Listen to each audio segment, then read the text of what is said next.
So I spent 36 hours studying Beyonce's last 3 launches, and I discovered some incredible marketing lessons we all can learn from her. Lesson number 1, Beyonce knows her target market inside and out. She knows exactly what they want, and she knows how to deliver it to them in the most impactful way. Lesson number 2, Beyonce always puts on a show. She knows how to captivate her audience and make them feel like they are part of the experience.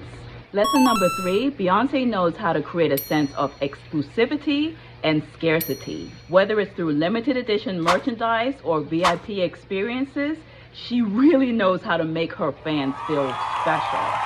Lesson number 4, Beyonce knows how to build a brand that lasts. She has a strong identity and message, and she stays true to it through everything that she does.